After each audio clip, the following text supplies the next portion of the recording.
Minister, thanks for being here. Obviously, this is a big series of announcements. Let me try to get some clarity, and we'll go through the announcement in a minute.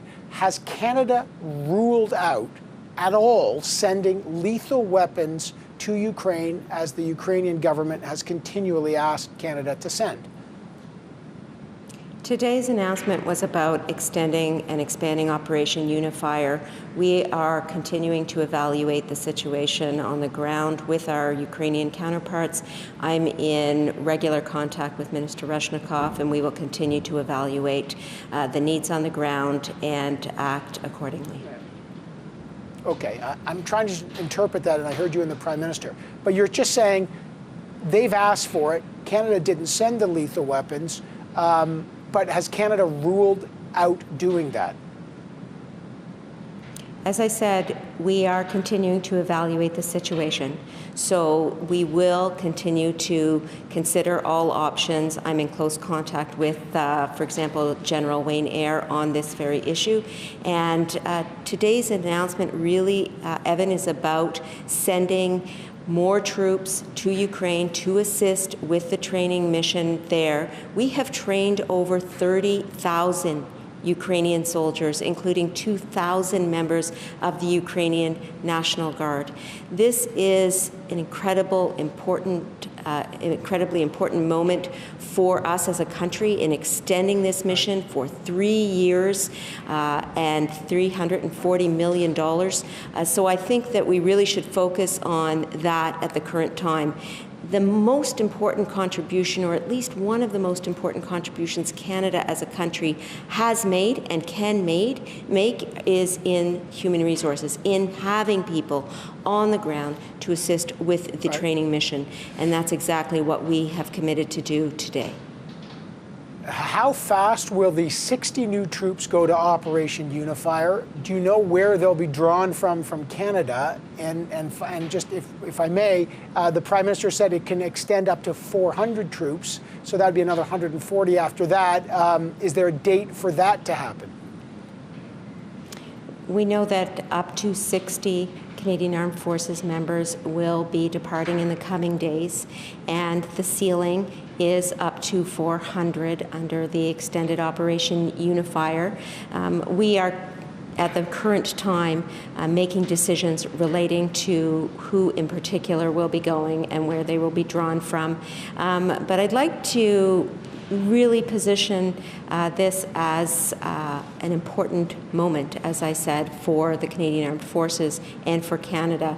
Our presence not only in Ukraine under UNIFIER, but in the region as a whole under Operation Reassurance is significant.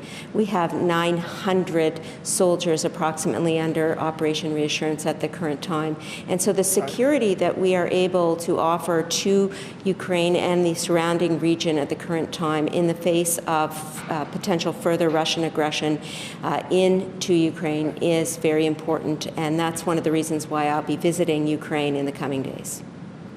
Right. The context, I know we have the 900 in Latvia. They're essentially a tripwire. You know, Russia's got 100,000 troops at the border now, so the numbers are important. We have special forces on the ground, we know, as part of Operation UNIFIER in Ukraine. Are those special forces also going to eastern Ukraine? They're in the west now. Are they going in eastern Ukraine to help do threat assessments with the Ukrainian military?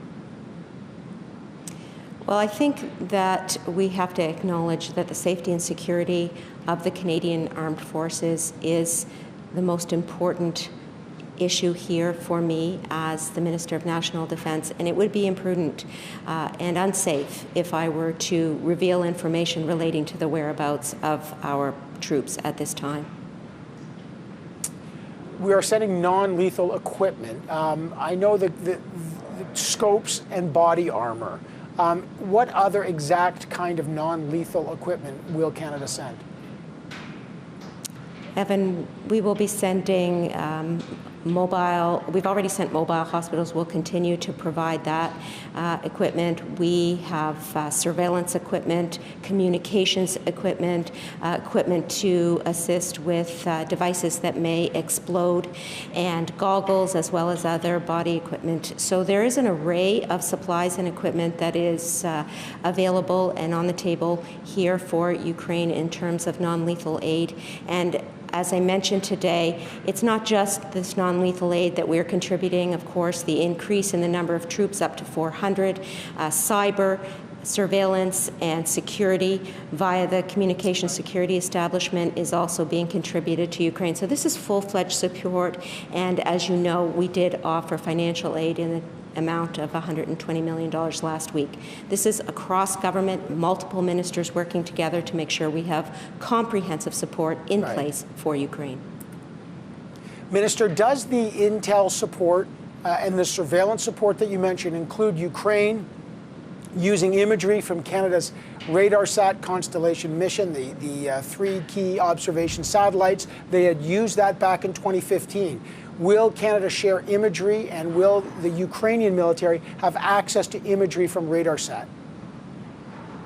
Well, actually, I am currently discussing this at the current time with Chief of Defense Staff Wayne Eyre, and one of the issues I will be discussing in my trip in the coming days in Ukraine will relate to surveillance writ large, as well as a number of other issues. So have the Ukrainians specifically asked to use RadarSat and get imagery from RadarSat as they had in 2015 after Russia illegally annexed Crimea? You're open to that? You're finalizing the details on that. Is that fair to say?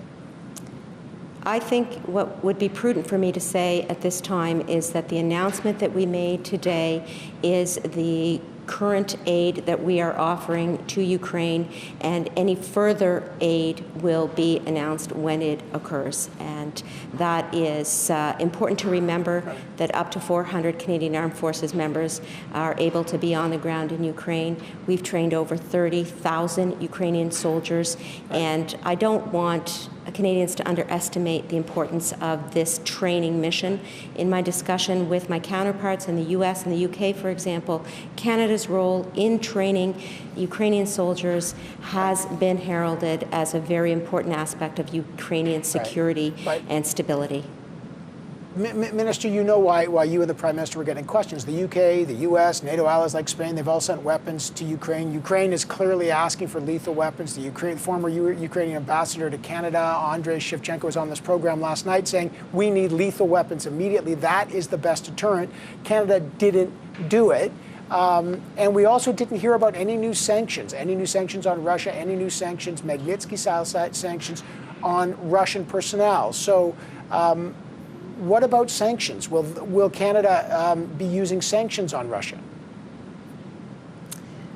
Well, let me just back up to reiterate that the announcement today relating to increased number of trainers, as well as assistance with cybersecurity and surveillance, as well as the $120 million loan made for economic stability. These are comprehensive supports that we will continue to offer to Ukraine going forward. And in the area of sanctions, at the current time, Russia has a choice. The choice is to de-escalate and engage in diplomacy, or to face grave consequences in the area of sanctions. And so those are a real possibility, but we need to let diplomacy take its work, and we are coordinating across our NATO allies to ensure that diplomacy is possible and hopefully will work in this very concerning situation. And when do you leave for Latvia and Ukraine? In the coming days. Defense Minister Anita Anand, I really appreciate you jumping from that conference right to our viewers here on Power Play. Thank you very much for your time. Anytime. Thank you so much.